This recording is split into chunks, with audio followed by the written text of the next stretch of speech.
Apa kabar sahabat seiman? Selamat datang di Infus Islam. Assalamualaikum warahmatullahi wabarakatuh. Sahabat seiman, syukur alhamdulillah kita bisa berjumpa kembali di channel ini. Salawat dan salam selalu tercurah kepada junjungan kita Nabi besar Muhammad sallallahu alaihi wasallam. Allahumma salli ala sayyidina Muhammad wa ala ali sayyidina Muhammad. Harapan dan doa saya, semoga saudaraku semuanya selalu diberikan kesehatan, dilapangkan rezekinya, diampuni dosa-dosanya, dan dipanjangkan umurnya. Amin ya rabbal alamin. Sahabat seiman, zalim adalah perbuatan yang tercela. Islam melarang umatnya melakukan tindakan tersebut karena akan mendapatkan pembalasan yang pedih. Kita harus berhati-hati dan waspada terhadap doa orang yang terzalimi. Rasulullah sallallahu alaihi wasallam bersabda yang artinya, takutlah dan waspadalah terhadap doa orang terzalimi, karena tidak ada antara ia dan Allah penghalang. Hadis riwayat Bukhari. Sahabat seiman, dikisahkan ada seseorang perempuan yang saleh memiliki rumah kecil di samping istana megah seorang raja. Rumah kecil itu mengurangi keindahan istana sang raja. Setiap kali raja meminta kepada perempuan itu untuk menjualnya, ia pun menolak. Hingga suatu ketika, perempuan itu keluar rumah dalam sebuah perjalanan. Ketiadaan perempuan itu di rumahnya digunakan kesempatan oleh raja untuk merobohkan bangunan rumahnya. Setelah perempuan pemilik rumah kembali ke rumahnya, ia diberitahu jika yang merobohkan rumahnya adalah raja. Spontan ia menengadah sembari mengangkat kedua tangannya dan berdoa, Tuhanku, pemilik sekalian alam raya, akulah hamba yang lemah dan engkaulah yang maha menguasai dan maha menundukkan. Hamba yang lemah dan teraniaya ini pasti memiliki penolong. Lalu perempuan itu duduk di depan bekas rumahnya yang telah roboh. Tidak lama kemudian, raja keluar istana bersama rombongannya.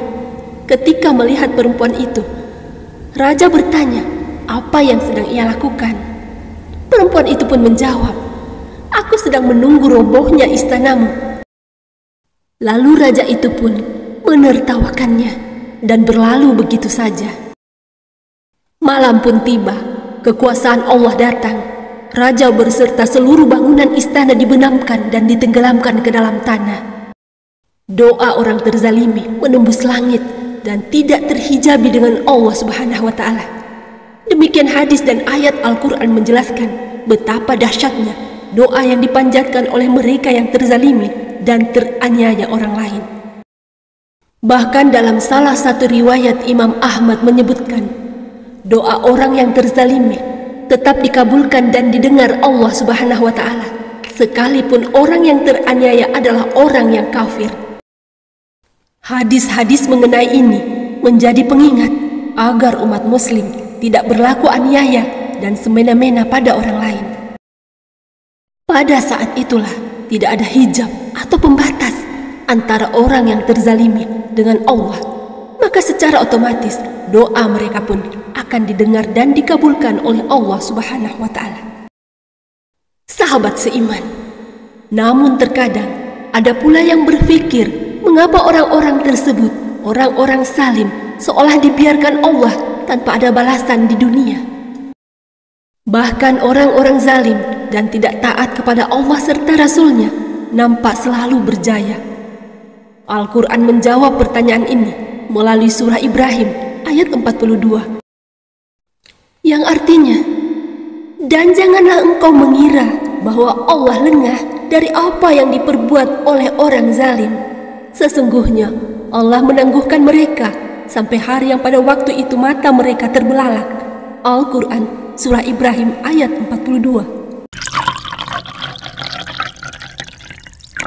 Sahabat seiman, mari bersama syiarkan Islam dan jadilah subscriber channel ini. Jika video ini bermanfaat, kabarkan kepada temanmu. Jika video ini tidak bermanfaat, kabarkan kepadaku. Diceritakan dulu Nabi Muhammad SAW dan para sahabatnya dianiaya oleh orang-orang zalim. Kemudian Allah Subhanahu wa Ta'ala berfirman dengan menegaskan bahwa Dia tidak lengah melihat semua kezaliman itu. Hukuman terhadap orang-orang zalim tersebut ditangguhkan oleh Allah Subhanahu wa Ta'ala. Dalam rumus Al-Quran ada istilah istidraj bagi orang-orang zalim. Setiap kezaliman pasti akan berakhir dengan kehancuran.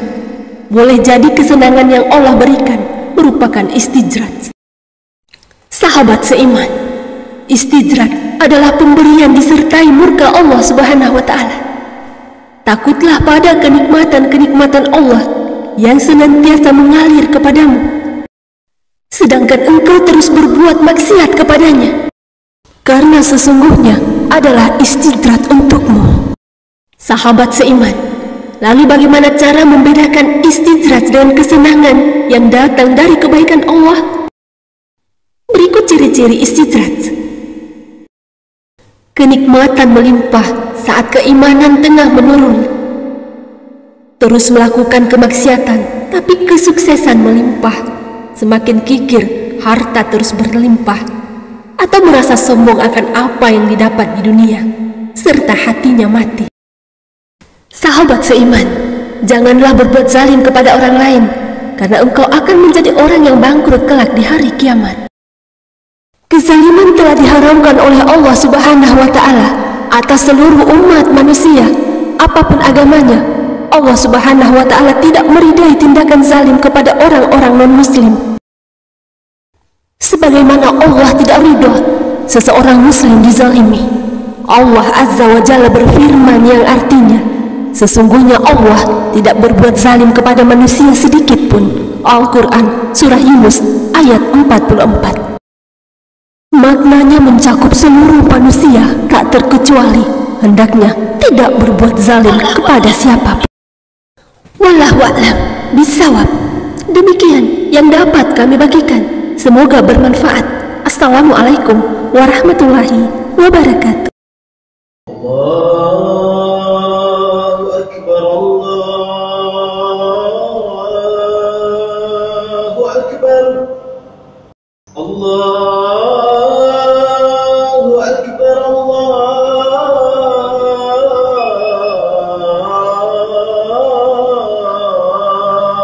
Akbar. Asyhadu an la ilaha illallah.